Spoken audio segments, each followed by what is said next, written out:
as it did every year in the days that followed the Archivist choosing day. Wasp's recovery routine kicked in each morning, even before she'd come completely awake. It was her 3rd year as Archivist, after all.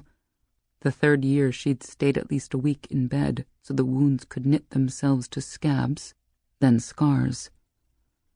By now, the steps came to her easy as breathing. 1. Check the bandages. The smallish ones on her neck, legs, and shoulders, then the wide one at her side where the 3rd upstart's 2nd knife had gone in and stayed, until Wasp had pulled it out and flung it at her head, ruining an ear. Also the set of neat stitches tracking down her lower lip to her chin, and the other one cutting across the old scars on her cheekbone and up into her temple. For the first few days, this was as far as she had gotten before pain and exhaustion had overcome her, and she'd spent those days drifting in and out of healing sleep, in and out of less productive nightmares. Today, all seemed sound. 2. Sit up. This took longer than she would like, and she expected any moment to feel the pull and gush down her hip where the deep wound had reopened. She dreaded this, of course. But more than that, she dreaded another round of festering and a fever high enough she could practically boil water on her forehead when she tried to treat the newly opened wound herself. Exactly a year ago, she'd nearly killed herself doing exactly that. But she was fairly sure she'd do it again. A choice between a moment with a heated knife and a bottle of spirits and a rag to scream into, or letting the midwife back at her, didn't seem to her like much of a choice at all. There was a pull, but no gush came. 3. Stand.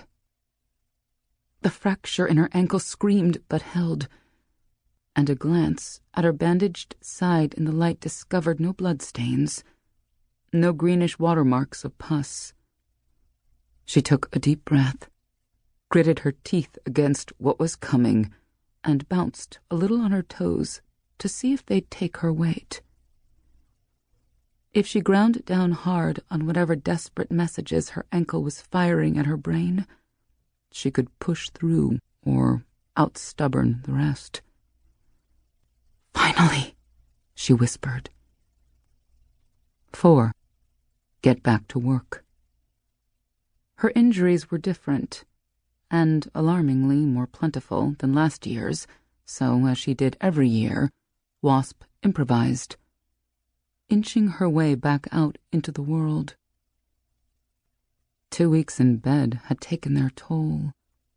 Her arms felt weaker, somehow stiff and rubbery at once, as did her legs.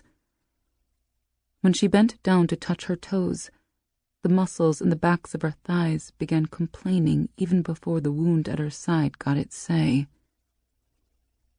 Squatting over her pissing pot was agony. So she tried to stretch her back, and instantly her side felt like someone had stuck a pick in it and twisted. She paced a bit, feeling like a caged cat trying to outwalk the pain. She wished she could limp back into bed, sleep, dream. Let the catch-keep priest set the upstarts at each other's throats until whoever was left standing became Archivist in her place. There would be another soon enough at this rate anyway.